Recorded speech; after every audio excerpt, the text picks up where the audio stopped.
साल बाद भी सवाल कायम, क्या न्याय अब भी अधूरा? अतीक गैंग पर चला था बुलडोजर, फिर भी कुछ आरोपी फरार। जयापाल का बड़ा दावा, आज भी मिल रही धमकियां, योगी सरकार का जीरो टॉलरेंस, क्या पूरी हुई कार्रवाई? आज से 3 साल पहले प्रयागराज में उमेश पाल केस ने पूरे प्रदेश को झकझोर दिया था। उस घटना के बाद माफिया अतीक अहमद और उसके नेटवर्क पर कड़ा एक्शन हुआ। बुलडोजर कार्रवाई से लेकर कई बड़े कदम उठाए गए। मुख्यमंत्री योगी आदित्यनाथ ने सदन में सख्त संदेश दिया कि अपराध पर जीरो टॉलरेंस रहेगी।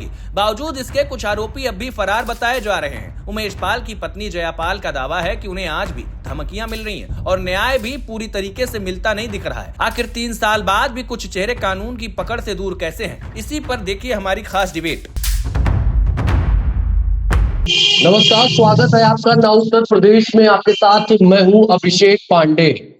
24 फरवरी दिन शुक्रवार शाम के तकरीबन 5:30 बजे पूरा धूमनगंज थाना इलाका ताबड़तोड़ गोली और बमबाजी से गूंज उठा था। अतीक अहमद के गुर्गे आए और उमेश पाल और 2 सरकारी गनर की हत्या करके फरार हो गए। उसके बाद क्या कुछ हुआ वो पूरा देश जानता है। सदन में उत्तर प्रदेश के मुख्यमंत्री योगी आदित्यनाथ दहाड़ते हुए कहे थे कि माफियाओं को मिट्टी में मिला दिया जाएगा। ताबड़तोड़ इनकाउंटर हुए, हर जगह बुलडोजर भी दहाड़ता हुआ नजर आया।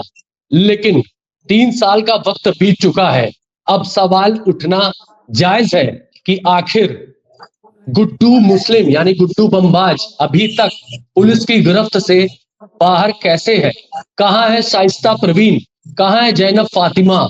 कहाँ है आयशा नूरी? कहाँ है अरमान? और कहाँ है साबिर?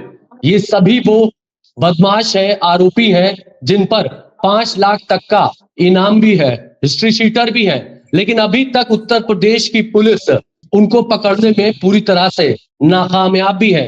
आज हमारे साथ जो पैनल में लोग जुड़े हैं उनका हम स्वागत करेंगे और उनका परिचय भी आपसे कराना चाहेंगे। सबसे पहले हम तारुफ कराना चाहेंगे जयापाल जी का, जो कि उमेश पाल जी की पत्नी भी है। मैम, बहुत बहुत स्वागत है, अभिनंदन, नमस्कार। इसके अलावा हमारे साथ समाजवादी पार्टी की स्पोक्स पर्सन डॉक्टर पूजा मिश्रा भी जुड़ी हुई हैं और भारतीय जनता पार्टी के राहिल हसन भी जुड़े हुए हैं, जो कि पूर्व जिला अध्यक्ष रह चुके हैं अल्पसंख्यक मोर्चा के। साथ ही गुलाम के ये भाई भी है। तो बहुत बहुत स्वागत है। सबसे पहले हम रुख करना चाहेंगे जयापाल जी का। जया जी, हम न्यूज चैनल वालों के लिए तो ये एक महज घटना है, एक खबर है, लेकिन 24 फरवरी 2023 के बाद आपका तो पूरा जीवन ही बदल गया, आपका सुहाग उजड़ गया। आप क्या कहेंगे? योगी आदित्यनाथ ने जो कार्रवाई की है उससे क्या अभी तक आप संतुष्ट हैं? क्योंकि अभी इसे अधूरा न्याय ही कहा जाएगा, अभी भी कई आरोपी हैं जो फरार हैं। बताएं मैम। पहले तो आप सभी का धन्यवाद करूंगा क्योंकि मीडिया के माध्यम से मेरी बातों को जन जन तक पहुंचाई जाएगी। जैसा कि आज 24 तारीख है और आज 3 साल पूरे हुए हैं और इसमें जो व्यक्ति मारने में थे, जैसे साबिर, अरमान, गुड्डू बमबाज, शाइस्ता और जैनब, ये सभी 5 लाख की इनामियां हैं और इन लोगों की भी कोई धरपकड़ नहीं हुई है।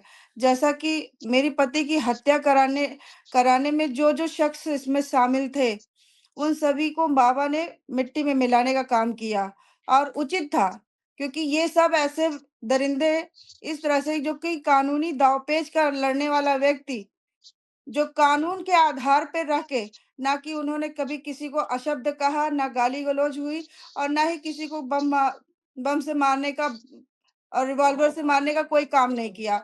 उन्होंने कानून को रखते हुए, कानून को ध्यान में रखते हुए सारी चीजों के न्यायपालिका से लड़ाई लड़ी और जो कि वो लोग मारे गए। और महाराज जी ने तो बहुत उचित न्याय किया। जो लोग फरार हैं वो अभी पकड़े नहीं गए हैं और मैं ये चाहूंगी कि पुलिस प्रशासन उन्हें ढूंढे और उन्हें भी सबक दे, क्योंकि आतंक को बहुत ज्यादा फैलाना उचित नहीं है। बिल्कुल जया जी, अभी जो आरोपी फरार हैं उनको भी जल्द से जल्द उत्तर प्रदेश पुलिस जो है वो अपनी गिरफ्त में ले। पूजा मिश्रा जी, उत्तर प्रदेश पुलिस और योगी सरकार तो कह रही है कि पहले 1 डिस्ट्रिक्ट 1 माफिया हुआ करते थे, हमने जड़ से खात्मा कर दिया है, लेकिन अभी अगर उमेश पाल के हत्यारों की बात की जाए तो गुड्डू मुस्लिम का कोई अता पता ही नहीं है। शाइस्ता परवीन कहाँ है? हटवा गांव में कौशाम्बी में उनकी आखिरी लोकेशन पाई गई और गुड्डू मुस्लिम तो 6-7 राज्यों में उसकी लोकेशन पाई गई, लेकिन लगातार फरार है। अभी तक उत्तर प्रदेश पुलिस उन्हें पकड़ नहीं पाई है। अभी आपने कहा अभिषेक जी की जो है सरकार कहती है वन डिस्ट्रिक्ट वन माफिया था, अब जो है वन डिस्ट्रिक्ट वन माफिया नहीं रह गया हुआ है। और ये भी कहा जा रहा है कि वो मिट्टी में मिलाने का काम भी भाजपा सरकार ने किया। तो ये भाजपा सरकार, अगर कोई भाजपा का यहाँ पे रिप्रेजेंटेटिव बैठा हो तो उससे पूछिएगा वो इस चीज को एग्री करते हैं क्या कि जो पुलिस कस्टडी में हत्याएं की गई वो सरकार ने की या प्रशासन ने की, दोनों में से किसने की, कौन इसकी जिम्मेदारी ले रहा है? और अगर दोनों ने नहीं की हुई है तो फिर तो इसका मतलब है कि अपराधी एकदम चरम सीमा पर हैं, वो पुलिस से भी नहीं घबराते हैं, उनकी कस्टडी में जाकर के भी हत्या कर देते हैं। उत्तर प्रदेश के डीजीपी का बयान है कि उत्तर प्रदेश में हर दिन 3 मुठभेड़ होते हैं। मतलब आप सोचिए कि उत्तर प्रदेश में अपराधी इतना बेखौफ हो रखा हुआ है कि हर दिन में कम से कम 3, जब हम आप डिबेट करें तो कहीं ना कहीं पुलिस जो है, पुलिस के ऊपर में एक अपराधी तमंचा तान करके खड़ा हो रखा हुआ है। और अगर इसे कहा जा रहा है कि अपराध कम कर दिया गया है तो बढ़िया है, ये नजरिया होगा सरकार का और जिनको लगता होगा, पर अगर फैक्ट देखेंगे तो ये तो सच्चाई निकल करके नहीं आती है। जितने भी माफियाओं की बात कर रहे हैं सरकार, उनमें से एक माफिया का बात बताया जिसको संवैधानिक तरीके से सजा हुआ। हम कहते हैं अगर अपराधी है उसको फांसी की सजा हो जाए।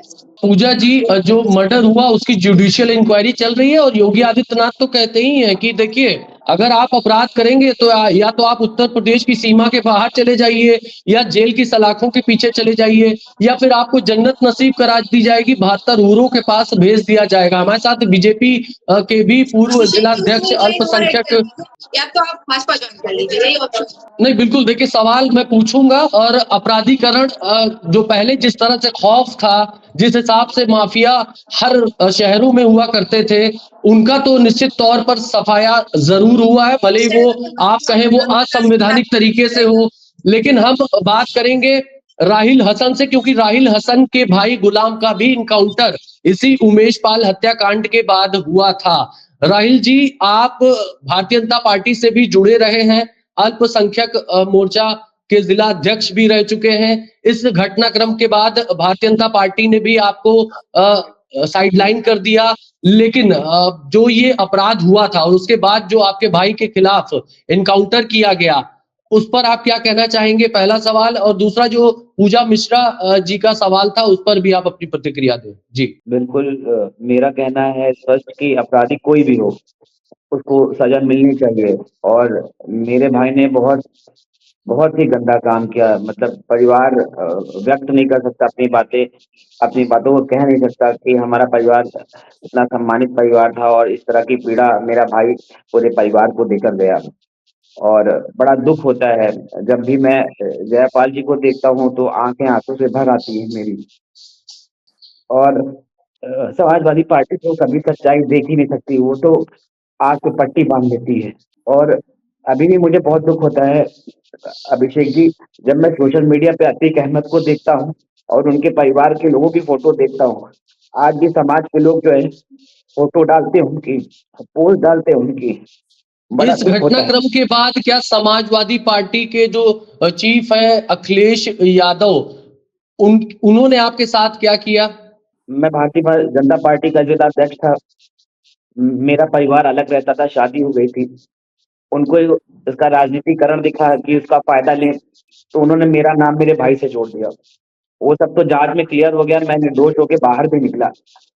लेकिन कभी उन्होंने नहीं कहा कि राहिल हसन जिसका सदन में उन्होंने नाम लिया कि वो निर्दोष था तो उसके साथ भी न्याय करें। ये लोग ऐसे ही लोग हैं, ये अपराधियों के साथ खड़े सकते हैं, निर्दोषों के साथ कभी नहीं खड़े हो सकते जो है। और मैं अभी भी चाहता हूं कि जो सोशल मीडिया पे मैं रोज फोटो और वीडियो शैतानों की देखता हूँ, वो मेरे लिए इंसान नहीं थे, अभिषेक जी शैतान थे। उन्होंने जयपाल जी का परिवार नहीं उजाड़ा, मेरा भी परिवार उजाड़ दिया। मेरे माँ बाप सड़क पे आ गए रातों रात, मेरे बच्चे 2 साल स्कूल नहीं जा पाए। जयपाल जी, आप बताइए, अभी तक उत्तर प्रदेश के जो हाथ है वो हम कहेंगे कि अभी भी खाली है, क्योंकि अभी भी गुड्डू मुस्लिम फरार चल रहे हैं, और तमाम जितने भी अपराधी हैं जिन पर गैंगस्टर एक्ट तक लगा हुआ है, 5 लाख के इनामिया बदमाश है, तो आपको नहीं लगता कि अभी भी जो आपके साथ न्याय हुआ है वो अधूरा है? जी, बिल्कुल न्याय अभी अधूरा है, क्योंकि जो मेरे 2 सुरक्षा कर्मी मारे गए थे, जिनमें बेचारे वो सुरक्षा पे लगे हुए थे और उनका भी परिवार था। अभी 14 तारीख को मेरे राघवेंद्र जी की बहन की शादी पड़ी थी। मैं उस परिवार से मिल के आई और नम आँखों से उन्होंने अपनी बहन की शादी में सम्मिलित हैं वो। लेकिन मैं गई तो मैंने कहा कि राघवेंद्र नहीं है तो क्या हुआ, मैं आप लोग के साथ हमेशा खड़ी रहूंगी। जिस प्रकार से एक भाई का संबंध होना चाहिए, मैं हमेशा उस चीज को निभाऊंगी। और ये जो बदमाश है वो अभी भी अपना आतंक फैला रहे हैं।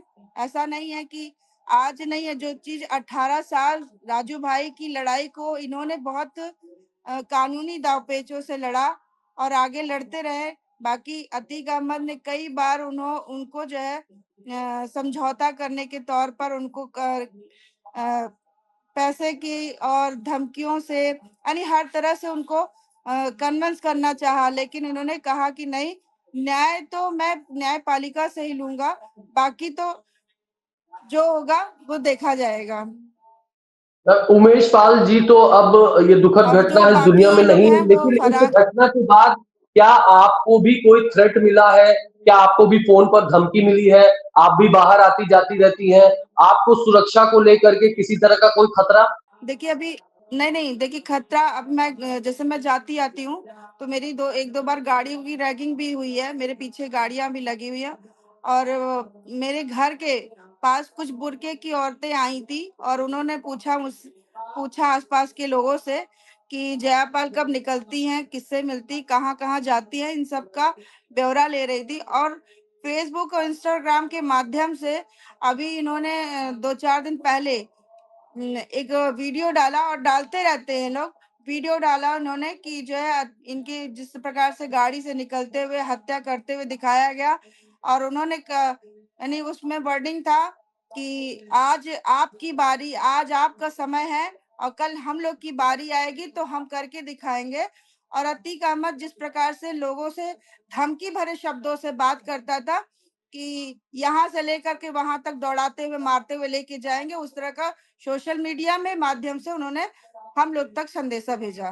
तो आपने क्या इसके खिलाफ कंप्लेंट की जब आपको सोशल मीडिया पे इस तरह के वीडियोस के जरिए धमकाने की कोशिश की गई? जी, मैं अपने स्थानीय धूमनगंज थाना और सीपी सर, कमिश्नर सर से पास में बैठ करके इन सब चीजों के बारे में सारी बातें कही, क्योंकि ये सब चीजें जो है दुर्घटनाओं का एक विवरण होता है, ये दुर्घटना कर सकते हैं, तो इसलिए उनको जानकारी होनी देखिए, बहुत जरूरी बड़ा है। खुलासा जया पाल कर रही, बहुत बड़ा खुलासा उमेश पाल की पत्नी है ये। इनका कहना है कि आज भी इनकी रेकी होती है और कुछ लोग इनके आने जाने का समय पूछते हैं और सोशल मीडिया पर आपत्तिजनक फोटोज और वीडियोस डालते हैं जिसमें ये कहा जाता है कि जैसे उमेश पाल के साथ हुआ वैसे तुम्हारे साथ भी हो सकता है। इस तरह की बातें जया पाल हमें बता रही हैं।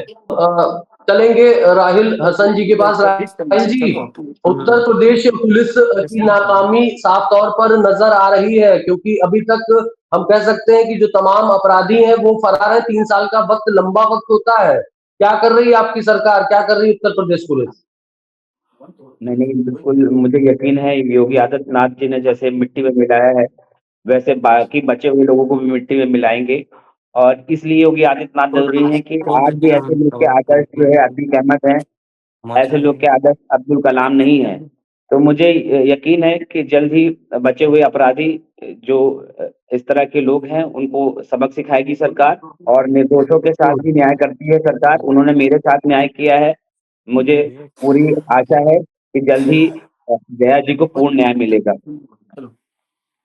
बिल्कुल, हम भी ये उम्मीद करते हैं कि उमेश पाल की जो पत्नी है जया पाल, पिछले 3 सालों से इनका इंतजार लगातार चल रहा है कि वो न्याय मिले, उनको पूरा न्याय मिले और न्यायपालिका से न्याय मिले तो ज्यादा बेहतर होगा, संवैधानिक तरीके से होगा। आप सभी मेहमान हमारे साथ जुड़े, बहुत बहुत धन्यवाद आपका। नमस्कार।